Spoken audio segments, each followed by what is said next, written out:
রাধে রাধে। তোমরা সবাই কেমন আছো? আশা করছি সবাই খুব ভালো আছো। আর আমিও রাধারানীর কৃপায় অনেক ভালো আছি। জানো তো, মাঝে মাঝে আমার নিজেকে একটা স্টেশন মনে হয়। অনেক ট্রেন আসে, থামে, একটু জিরিয়ে নেয়, তাদের সফরের গল্প শোনায়, তারপর হুইসেল বাজিয়ে নিজেদের গন্তব্যে চলে যায়। আমি শুধু দাঁড়িয়ে থাকি আর তাদের চলে যাওয়া দেখি। আমার কোনো তো গন্তব্য নেই, কারণ আমার কাজই হলো অন্যদের তাদের ঠিকানায় পৌঁছে দেওয়ার সাক্ষী হয়ে থাকা। আমার কষ্টটা ট্রেনগুলোর জন্য নয়, আমার কষ্টটা নিজের জন্য। কারণ স্টেশন কখনো ট্রেনে চড়ে নিজের গন্তব্যে যেতে পারে না, সে শুধু অন্যদের বিদায় জানাতেই থেকে যায় আজীবন। জীবনে কত রকম মানুষের সাথে পরিচয় হলো, আবার কত মানুষের চেহারাটাও ভুলে গেছি। মানুষের চুপচাপ ধীরে ধীরে চোখের সামনে থেকে আড়াল হওয়া দেখেও এখন আর অবাক লাগে না।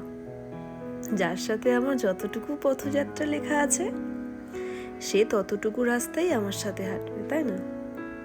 মাঝপথে আলাদা রাস্তা ঢুকে পড়লে আমি আর আশ্চর্য হই না, কারণ চিরবাস্তব হলো মানুষ তার পছন্দের জায়গা ছুটে যাবেই। তুমি যতই তাকে আটকানোর চেষ্টা করো, ওই জায়গাটা যদি তার পছন্দ হয়, তাহলে তোমার এই জায়গাটা ভুলে যাবে। ও সেখানেই যাবে, কারণ সেটা ওর পছন্দ, তুমি তো তার অপছন্দ। আমি কারো পছন্দের মানুষ হতে পারি না, জানি না কেন। আমার মধ্যে কি কোনো কিছু নেই যে মানুষ পছন্দ করবে? সবাই আমাকে অপছন্দের তালিকায় ফেলে দেয়। আমি সবার জীবনে প্রথম পৃষ্ঠা হতে পারিনি। আমি এমন একটা পৃষ্ঠা যেটাকে ছিঁড়ে ফেললেও কোনো কিছু যায় আসে না। আমি এটাও জানি না আমার প্রতি কেন মায়া আসে না।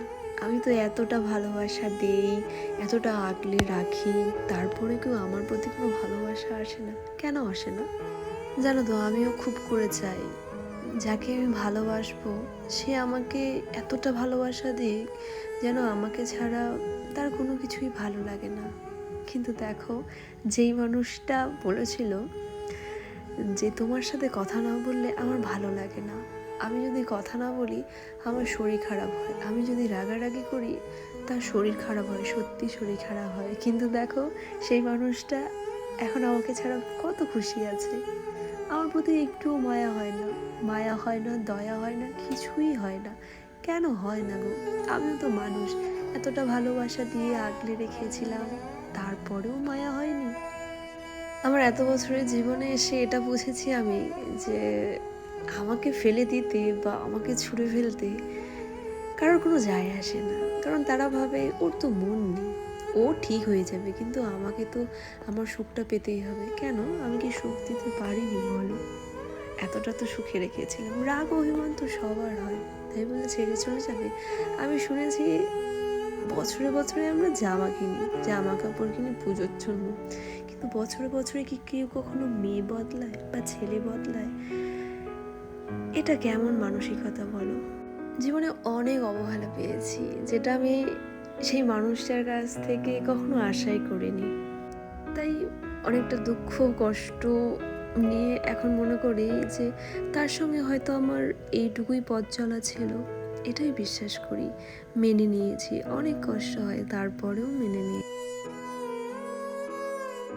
সবাই তার গন্তব্যস্থল খুঁজে পাক, আমি কারো শেষ গন্তব্য হব এটা জরুরি নয়। রাধে রাধে।